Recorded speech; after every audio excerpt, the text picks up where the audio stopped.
ரயில் news viewers அனைவருக்கும் வணக்கம். உதவி செய்ய போய் ஓத்திரியமாக முடிஞ்சு போச்சுன்னு சொல்லுவாங்க. அதை மாதிரி தான் இந்தியாவிலேருந்து பங்களாதேஷுக்கு விட்ட ட்ரெயின் 4 மாதமாக அங்கே மாட்டிக்கிட்டு எப்படியோ தப்பிச்சு பொழைச்சி இப்போ தான் வந்து சேர்ந்துருக்கு ஊருக்கு. அந்த ட்ரெயின் ஊர் வந்து சேர்ந்த வீடியோவையும் அனுப்பி விட்டுட்டு விவரத்தையும் சொல்லியிருக்காங்க. அது நம்மளே வச்சுக்கிட்டு என்ன பண்ண போகிறோம், 4 பேருக்கு சொல்லுவோம். இந்தியாவுக்கும் பங்களாதேசத்துக்கு இடையில் ரொம்ப வருஷமாக ட்ரெயின் விடாமல் கிடந்தது. இப்போ 2017 ட்ரெயின் விட ஆரம்பித்தாங்க. பங்களாதேசத்துக்கு 3 ட்ரெயின் இந்தியாவிலேருந்து போயிட்டு வந்துட்டு இருந்துச்சு. மிட்டாலி எக்ஸ்பிரஸ்ஸு, மைத்ரி எக்ஸ்பிரஸ்ஸு, பந்தான் எக்ஸ்பிரஸ்ஸுன்னு. கலவரம் வெடித்தோடனே பங்களாதேசத்துக்கு போகிற 3 ரயிலையுமே இந்தியா கேன்சல் பண்ணிட்டு. ஆனால் அதில் என்ன நல்ல சமாச்சாரம்னா, மைத்ரி எக்ஸ்பிரஸோட ரேக்கும் பந்தான் எக்ஸ்பிரஸனுடைய ரேக்கு ரெண்டுமே ஹவுராவில் இருந்துட்டு இங்கேருந்து அங்கே போகலை. மிட்டாலி எக்ஸ்பிரஸோட ரேக்கு மட்டும் டாக்கா கண்டோன்மெண்ட்டில் மாட்டிடுச்சு. பங்களாதேசத்தில் கலவரம் பண்ணனவனோ ரோட்டில் கண்ணில் போட்டதெல்லாம் நெருப்பு வச்சு கொளுத்தி விட்டானுவோம்.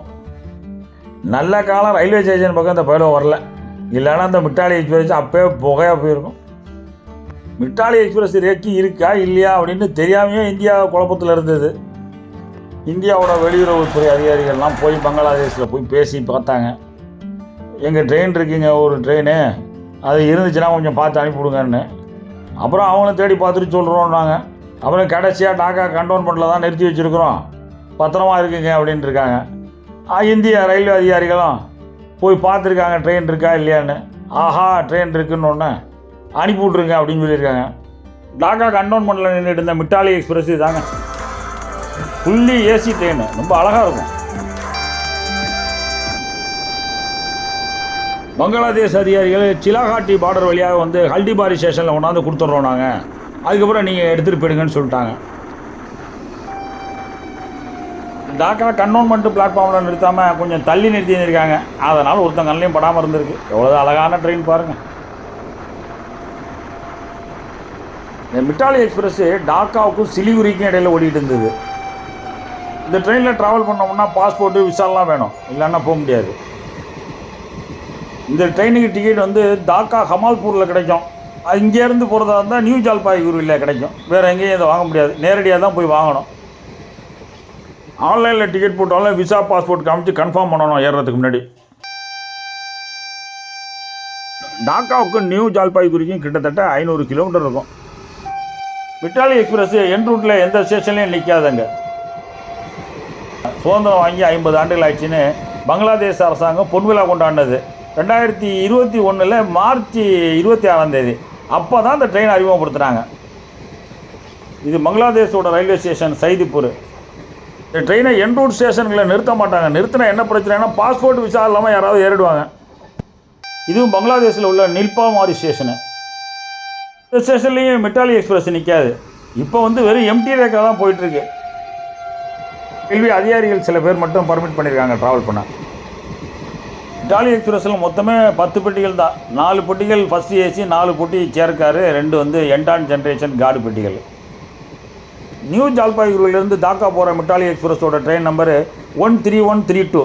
அங்கேருந்து இங்கே திரும்பி வரும்போது 13131.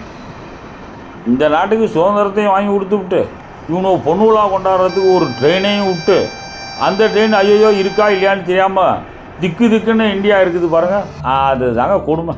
இதுதான் இந்தியா பங்களாதேஷனுடைய சிலாகாட்டி பார்டரு. எல்லா இடத்துலையுமே ரயில்வே கேட்டு ரோட்டுக்கு குறுக்கால இருக்கும். ஆனால் அந்த பார்டரில் மட்டும்தான் ரயில்வே கேட்டு ட்ராக்குக்கு குறுக்கால இருக்கும்.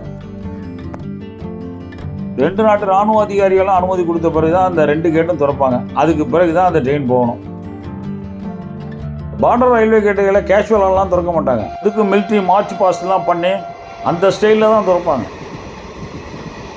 மிட்டாலி எக்ஸ்பிரஸ் வாரத்தில் 2 நாள் தான் இயங்கிக்கிட்டு இருந்தது. அது பைவீக்லி எக்ஸ்பிரஸாக தான் ஒன்றுது. புதன் ஞாயிறு 2 வாரத்தில் 2 நாள் இங்கேருந்து போவோம். திங்கள் வியாழன்னு வாரத்தில் 2 நாள் அங்கேருந்து வரும். இந்த மிட்டாலி எக்ஸ்பிரஸ் நடுவில் 2 இடத்துல தான் நிற்கும். நியூ ஜல்பாய்குரி விட்டால் ஹால்டிபாரி ஸ்டேஷன், அது இந்தியாவோட ஸ்டேஷனு. இந்தியன் கவர்மெண்ட் அங்கேயும் போர்டிங் பர்மிட் பண்ணியிருக்கு. அடுத்து சிலாகாட்டி பார்டரு, அங்கே நின்று தான் ஆகணும், வேறு வழி இல்லை. அதை விட்டால் நேராக டாக்கா கண்டோன்மெண்ட்டு தான். டாக்கா கண்டோன்மெண்ட்டில் கிளப்பிவிட்ட மிட்டாலி எக்ஸ்பிரஸினுடைய ரேக்கு ஒரு வழியாக ஹால்டிபாரி ஸ்டேஷன் உள்ளே வந்து நுழையுது. ஹால்டிபாரி ஸ்டேஷன் மாஸ்டர் ட்ரெயினை சுற்றி பார்த்துட்டு ட்ரெயின் நல்லா இருக்கு, ஒன்றும் ஆகலைன்னு சொல்லியிருக்காராம். அது என்ன நாங்களே பார்த்துட்டு சொல்கிறோம், நல்லா தான் இருக்குது. இந்த ட்ரெயினை ரிசீவ் பண்ணுறதுக்கு ரயில்வே மேனேஜர் வேறு வந்திருந்தார் ஸ்டேஷனுக்கு. இன்ஜின் மட்டும் திரும்ப பங்களாதேஷ் போயிடுச்சு. காட்டி பார்டர் தாண்டோன்னே நல்ல பெரிய கூட்டா போட்டு கூட்டி விட்டாங்க. இனிமேல் திறக்கவே வேணாம், விடுங்க. வீடியோ பிடிச்சிருந்தா லைக் பண்ணுங்கள், ஷேர் பண்ணுங்கள், மறந்துடாமல் சப்ஸ்கிரைப் பண்ணுங்கள். வணக்கம்.